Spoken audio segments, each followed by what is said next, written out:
O mundo do crime organizado segue regras que não foram escritas em nenhum livro, mas são mais rígidas do que qualquer lei. No México, os cartéis não perdoam traições, deslizes ou qualquer ameaça ao seu poder. Mas lá, a vingança não se resume a simplesmente eliminar um inimigo. Ela precisa servir de exemplo, uma mensagem brutal para qualquer um que pense em desafiar essas organizações. Os métodos que eles usam para punir aqueles que os traíram ou tentaram derrubá-los não são apenas cruéis, são calculados para causar terror. Do sofrimento prolongado às execuções mais chocantes, os cartéis transformaram a violência em um espetáculo de medo, transmitindo muitas vezes para todo o mundo como um aviso sombrio. Hoje, vamos mergulhar nas formas mais aterrorizantes e desumanas que essas organizações utilizam para se vingar. Mas esteja avisado, o que você verá a seguir não é para os fracos de coração. Decapitação. A decapitação é um dos métodos que mais foram usados em sentenças de mortes na antiguidade. Porém, os cartéis, que buscam vingança, começaram a retornar a essa prática de execução na atualidade, onde os seus inimigos, mesmo depois de serem torturados por horas, ainda têm a sua cabeça decapitada, e muitas das vezes, colocadas em lugares públicos, para todos verem o que acontece com aqueles que mexem com os cartéis. Em um desses casos, o cartel de Sinaloa foi o responsável por utilizar esse método, mas não parou por aí. Que o cartel de Sinaloa está entre os mais brutais do mundo não é novidade para ninguém, mas o que eles fizeram em setembro de 2011, em busca de vingança, elevou o nível de crueldade a um novo patamar. Naquele ano, o cartel divulgou um vídeo chocante. 2 homens, ajoelhados e sem camisa, aguardavam sua morte. Eles eram um tio e sobrinho, seus nomes? Barnabas Games Castro e Félix Games Garcia. Já a intenção por trás da gravação era clara: servir de aviso para todos sobre o que acontecia com aqueles que ousavam zombar ou desrespeitar El Chapo, o então líder do cartel de Sinaloa. Para entender como chegaram a essa situação, precisamos voltar um pouco na história desses dois. Barnabas e Félix trabalhavam como mulas de drogas para o cartel, transportando carregamentos ilícitos do México para a Califórnia, nos Estados Unidos. Apesar do alto risco envolvido, recebiam um pagamento muito baixo, cerca de $15 por entrega, um salário que não dava para sequer pagar todas as contas de suas casas. No entanto, em alguns casos, como o deles, não havia muitas alternativas. Ou trabalhavam para o cartel, ou corriam o risco de se tornar uma de suas vítimas. Por anos, essa foi a realidade deles. Até que, em junho de 2011, Félix foi preso pelas autoridades americanas, utilizando um nome falso, Paulino Gomes Garcia. E foi a partir desse momento que sua vida tomou um rumo totalmente inesperado. Félix, incrivelmente, conseguiu pagar uma fiança de $20 mil, um valor exorbitante para alguém que ganhava tão pouco por entrega.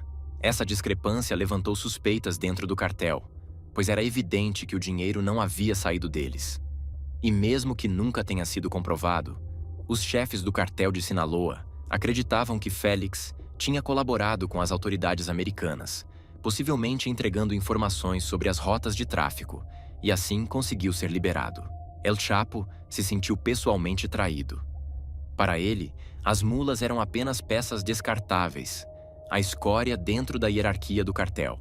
E como o valor mais importante dentro da organização era a lealdade absoluta, qualquer sinal de traição era punido da forma mais cruel possível.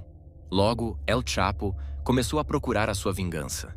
A suspeita de que Félix teria cooperado com os inimigos do cartel foi suficiente para que El Chapo decretasse sua sentença. Mas o castigo não se limitou somente a ele, mas também ao seu tio, Barnabas, que foi capturado juntamente com Félix. O motivo exato do tio ter sido capturado nunca foi esclarecido, já que não havia indícios de que ele tivesse colaborado com a polícia. Mas sua ligação com Félix provavelmente foi o bastante para selar seu destino. Com os dois capturados, ambos foram colocados sem camisa contra uma parede vazia, e tudo foi gravado conforme a ordem de El Chapo. Antes da execução, Félix fez uma declaração alertando para todos sobre os perigos de se envolver com o cartel de Sinaloa. Suas palavras, no entanto, não mudaram nada, pois seu destino já estava selado. O castigo foi brutal. Ele teve a cabeça cortada com uma serra elétrica, um método terrivelmente doloroso, já que a serra não faz o corte de imediato, prolongando ainda mais o sofrimento da vítima. Assim que a serra tocou a pele de Félix, o sangue se espalhou por todos os lados. Mas o que mais impressionou foi a reação de Barnabas.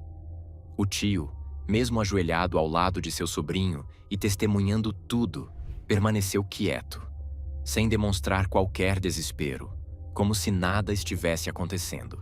Essa postura pode ter enfurecido ainda mais El Chapo, que decidiu lhe impor um fim ainda mais cruel. Barnabas, que tinha acabado de presenciar seu sobrinho ser assassinado, foi esfolado vivo com uma faca, em um processo lento e agonizante. Após o esfolamento, os sicários do cartel de Sinaloa ainda não tinham se dado por satisfeitos, e depois de torturar lentamente Barnabas, eles o decapitaram com uma faca, o que significa que, até seu último suspiro, o homem sentiu cada momento de sua dor.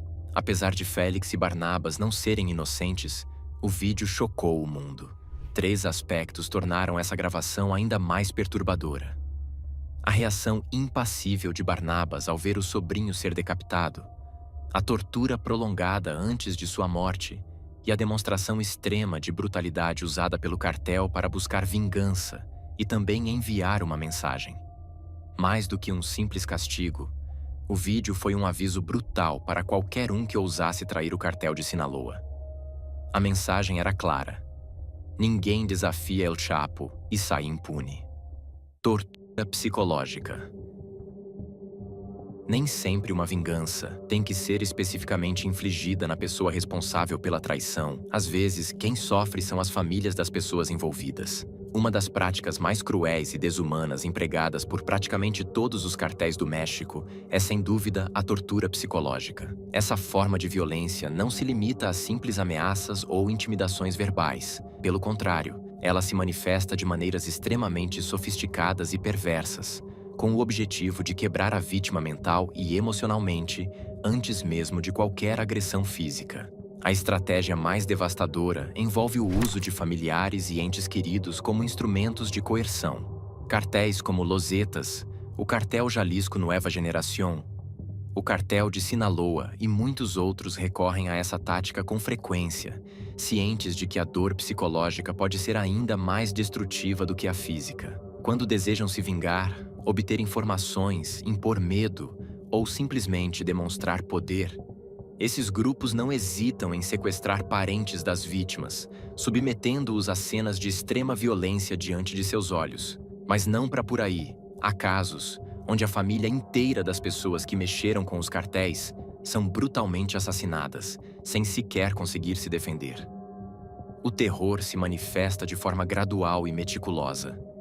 A pessoa que mexeu com o cartel é obrigada a assistir enquanto seus familiares são torturados de maneiras indescritíveis.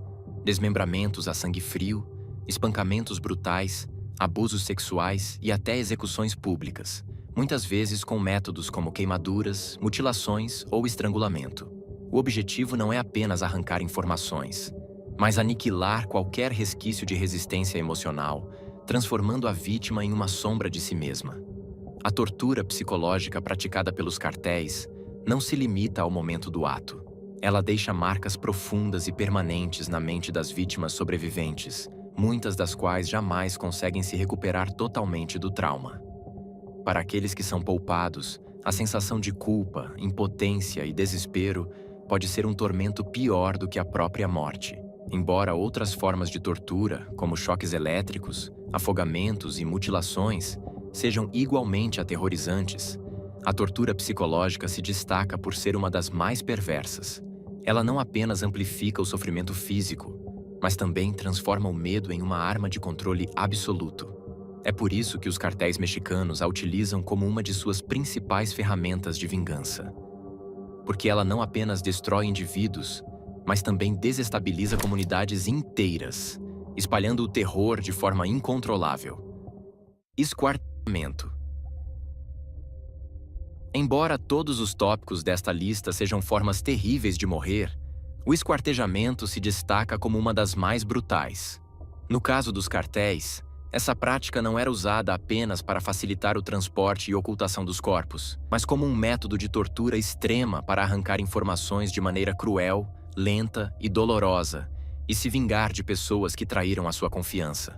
A técnica consistia em interrogar a vítima e, a cada resposta errada ou recusa em falar, um membro da vítima era arrancado friamente. As ferramentas variavam de acordo com o sicário.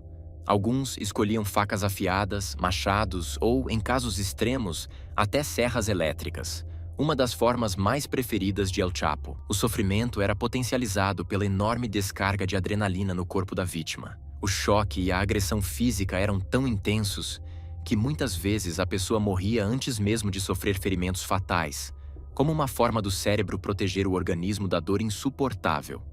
No entanto, os cartéis eram cientes disso e administravam drogas para manter a vítima consciente durante todo o processo, para prolongar sua agonia o máximo possível. Além da tortura, os membros das vítimas eram frequentemente espalhados pela cidade, como um aviso brutal do que acontecia com aqueles que desafiavam os cartéis. Dois nomes se destacam quando falamos dessa prática: Marciano Chano Milán Vázquez e Joaquim El Chapo Guzmán. Marciano Chano, capturado em 2015, era um dos assassinos mais impiedosos do cartel Los Zetas. Uma das histórias mais aterrorizantes envolvendo seu nome foi relatada em tribunal por um ex-traficante que havia sido sequestrado pelo cartel. Segundo seu testemunho, ele foi levado a uma fazenda com um saco na cabeça. Quando o retiraram, esse ex-traficante viu na sua frente uma família ajoelhada. Eram um pai, uma mãe e uma filha. Marciano Chano Milán Vázquez, sem sequer um pingo de piedade em seu corpo, obrigou os pais a assistirem enquanto ele esquartejava a filha do casal, ainda viva. Um ato de crueldade tão extrema que deixou o ex-traficante completamente paralisado de medo. Nada se sabe sobre o destino da família, mas tudo indica que eles foram sequestrados apenas para serem usados como exemplo e aterrorizar o prisioneiro a ponto de ele revelar tudo o que o cartel queria, apenas mostrando até onde o cartel vai, para se vingar de alguém. Já no caso de El Chapo, sua reputação como sádico e cruel já era conhecida, mas em outubro de 2010, ele ultrapassou seus próprios limites. Naquele ano, Israel Rincon, membro de um cartel pouco conhecido, recebeu a ordem de assassinar um jovem. O que ele não sabia era que a vítima era filho de um dos aliados de El Chapo, um erro que lhe custaria caro. Para punir Rincon, El Chapo ordenou seu sequestro e, quando o capturou, no mesmo momento iniciou uma sessão de tortura implacável para vingar a morte do filho de seu aliado.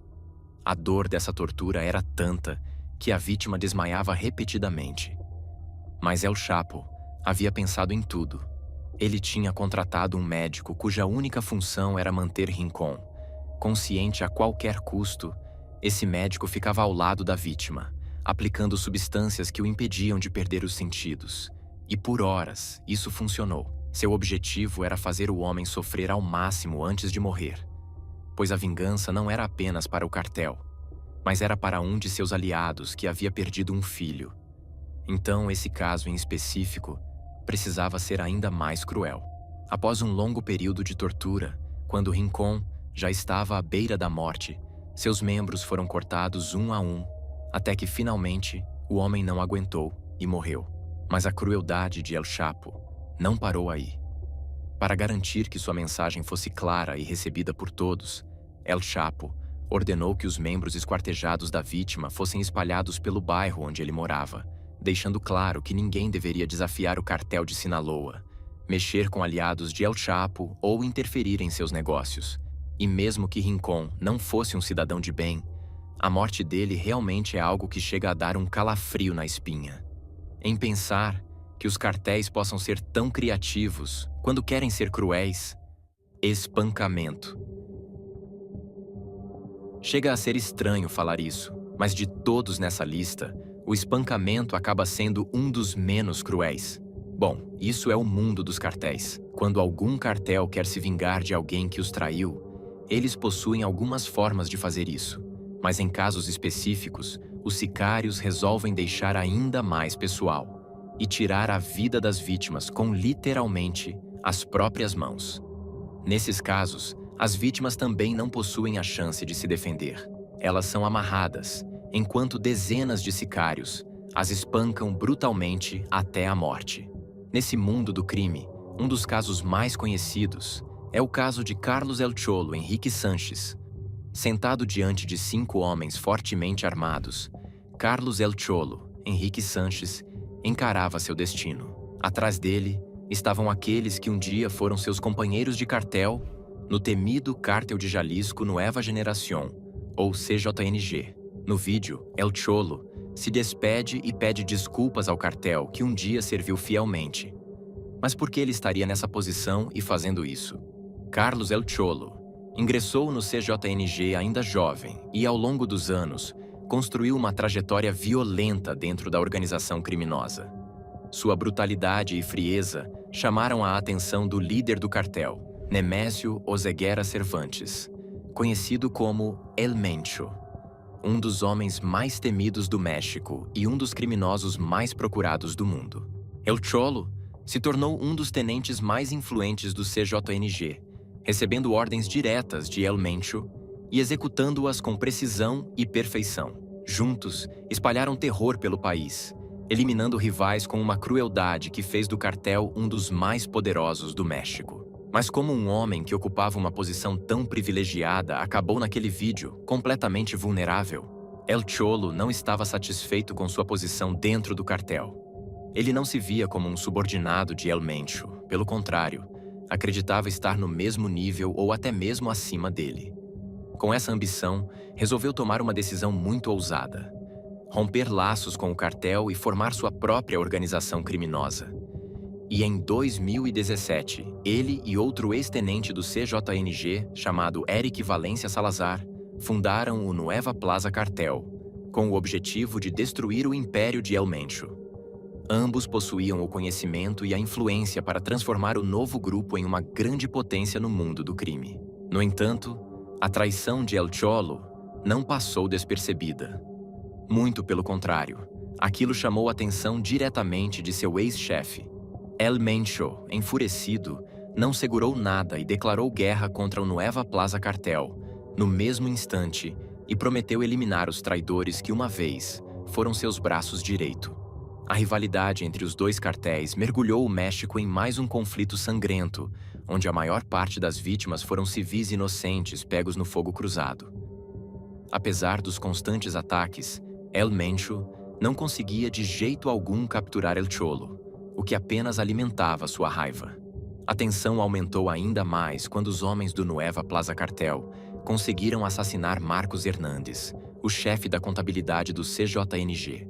A cada dia que passava, a autoridade de El Mencho enfraquecia, e isso o deixava cada vez mais determinado a acabar com El Cholo. Frustrado com as perdas e humilhações, El Mencho lançou uma força-tarefa para capturar seu ex-tenente. Contudo, a operação foi um desastre. Os sicários enviados caíram em uma emboscada e todos foram mortos. Mesmo enfrentando derrotas, o CJNG dispunha de vastos recursos. Enquanto isso, El Cholo sabia que a vingança de seu antigo cartel era inevitável, e ele entendia que, mais cedo ou mais tarde, sua sorte acabaria. E esse dia finalmente chegou. 18 de março de 2021, o dia em que El Cholo daria adeus à sua vida. Ele foi capturado pelos sicários do CJNG e foi forçado a confessar seus crimes contra o cartel e a delatar os policiais que havia subornado ao longo dos anos. No final, mandou uma mensagem a seus aliados do Nueva Plaza Cartel. Ordenou que cessassem suas atividades, pois o verdadeiro poder no México pertencia a El Mencho e ao CJNG. Horas após a divulgação do vídeo, um corpo foi encontrado dentro de um saco em um parque na cidade do México, o Jardim Hidalgo. Em cima do saco, um cartaz estava preso por uma faca. Nesse cartaz, havia uma mensagem bem clara. Estava escrito: o traidor, Carlos Henrique Sanches Martínez, El Cholo. O cadáver estava tão desfigurado que as autoridades tiveram dificuldades para identificá-lo. No entanto, a autópsia confirmou que aquele era, de fato, El Cholo. O exame revelou a brutalidade de sua execução. Ele foi espancado até a morte, com a maioria das costelas e dedos quebrados.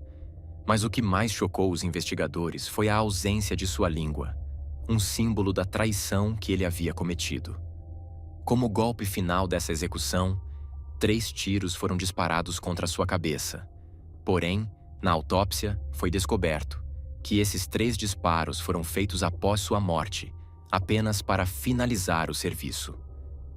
Embora, nesse caso, El Cholo tenha sido a vítima, ele estava longe de ser inocente. Toda a violência e o terror que espalhou ao longo da vida finalmente voltaram para ele, como um castigo implacável. Com essa execução brutal, El Mencho enviou um recado claro a qualquer um que ousasse desafiá-lo. A traição contra o Sertatigê jamais seria perdoada, e as consequências seriam letais. A brutalidade dos cartéis mexicanos não é apenas uma ferramenta de vingança, mas uma estratégia de dominação. Eles não apenas punem seus inimigos, eles transformam cada ato de violência em um aviso, uma demonstração de poder que mantém o medo sempre presente. E é esse medo que permite que essas organizações continuem a operar impunemente, espalhando terror dentro e fora das fronteiras do México. No fim, a mensagem deles é clara. Desafiar o cartel tem um preço, e esse preço nunca é apenas a morte. Se você achou essas histórias perturbadoras, saiba que a realidade é ainda pior do que qualquer coisa que possamos imaginar. O submundo do crime é um poço sem fundo, e quem se aproxima demais dele pode nunca mais sair. Se você chegou até aqui, nos conte nos comentários qual dos casos te impactou mais, e não esqueça de deixar o seu like, para que assim a gente continue trazendo mais conteúdos como esse. Eu te convido a se inscrever no canal e assistir algum dos vídeos que estão aparecendo na sua tela. E vamos ficando por aqui. Te vejo depois.